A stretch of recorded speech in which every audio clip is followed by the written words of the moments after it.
جو نہایت مہربان ہے اسی نے قرآن کی تعلیم فرمائی، اسی نے انسان کو پیدا کیا، اسی نے اس کو بولنا سکھایا۔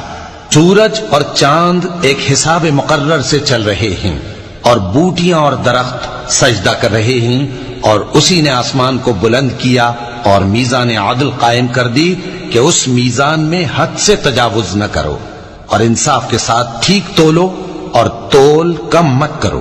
اور اسی نے خلقت کے لیے زمین بچھائی، اس میں میوے اور کھجور کے درخت ہیں جن کے خوشوں پر غلاف ہوتے ہیں، اور اناج جس کے ساتھ بھس ہوتا ہے، اور خوشبودار پھول۔ تو اے گروہ جن و انس، تم اپنے پروردگار کی کون کون سی نعمت کو جھٹلاؤ گے؟ اسی نے انسان کو ٹھیکرے کی طرح کھنکھناتی مٹی سے بنایا اور جنات کو آگ کے شعلے سے پیدا کیا، تو تم اپنے پروردگار کی کون کون سی نعمت کو جھٹلاؤ گے؟ وہی دونوں مشرقوں اور دونوں مغربوں کا مالک ہے، تو تم اپنے پروردگار کی کون کون سی نعمت کو جھٹلاؤ گے؟ اسی نے دو دریا رواں کیے جو آپس میں ملتے ہیں، مگر دونوں میں ایک آڑ ہے کہ اس سے تجاوز نہیں کر سکتے، تو تم اپنے پروردگار کی کون کون سی نعمت کو جھٹلاؤ گے؟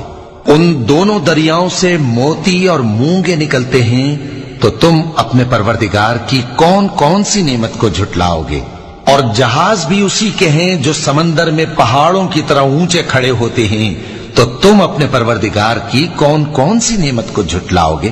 جو مخلوق زمین پر ہے سب کو فنا ہونا ہے، اور تمہارے پروردگار ہی کی ذات جو صاحب جلال و کرم ہے باقی رہے گی، تو تم اپنے پروردگار کی کون کون سی نعمت کو جھٹلاؤ گے؟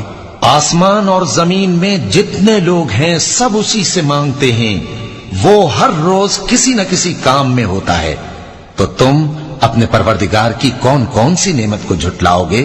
اے دونوں جماعتوں، ہم ان قریب تمہاری طرف متوجہ ہوتے ہیں، تو تم اپنے پروردگار کی کون کون سی نعمت کو جھٹلاؤ گے؟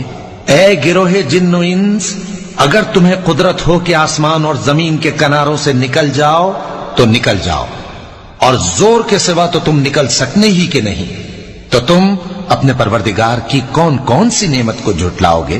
تم پر آگ کے شعلے صاف اور دھواں ملے چھوڑ دیے جائیں گے، تو پھر تم ان کا مقابلہ نہ کر سکو گے، تو تم اپنے پروردگار کی کون کون سی نعمت کو جھٹلاؤ گے؟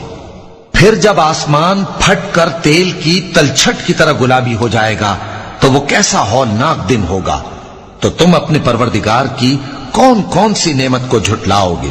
تو اس روز نہ تو کسی انسان سے اس کے گناہوں کے بارے میں پرسش کی جائے گی اور نہ کسی جن سے، تو تم اپنے پروردگار کی کون کون سی نعمت کو جھٹلاؤ گے؟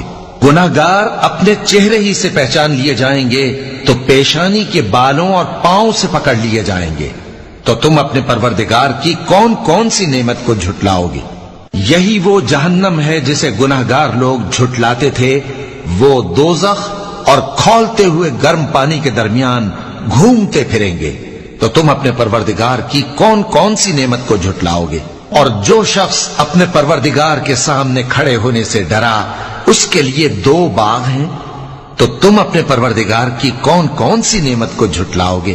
ان دونوں میں بہت سی شاخیں یعنی قسم قسم کے میووں کے درخت ہیں، تو تم اپنے پروردگار کی کون کون سی نعمت کو جھٹلاؤ گے؟ ان میں دو چشمے بہ رہے ہیں، تو تم اپنے پروردگار کی کون کون سی نعمت کو جھٹلاؤ گے؟ ان میں سب میوے دو دو قسم کے ہیں، تو تم اپنے پروردگار کی کون کون سی نعمت کو جھٹلاؤ گے؟ اہل جنت ایسے بچھونوں پر جن کے استر اطلس کے ہیں تکیہ لگائے ہوئے ہوں گے، اور دونوں باغوں کے میوے قریب جھک رہے ہیں، تو تم اپنے پروردگار کی کون کون سی نعمت کو جھٹلاؤ گے؟ ان میں نیچی نگاہ والی عورتیں ہیں جن کو اہل جنت سے پہلے نہ کسی انسان نے ہاتھ لگایا اور نہ کسی جن نے، تو تم اپنے پروردگار کی کون کون سی نعمت کو جھٹلاؤ گے؟ گویا وہ یاقوت اور مرجان ہیں، تو تم اپنے پروردگار کی کون کون سی نعمت کو جھٹلاؤ گے؟ نیک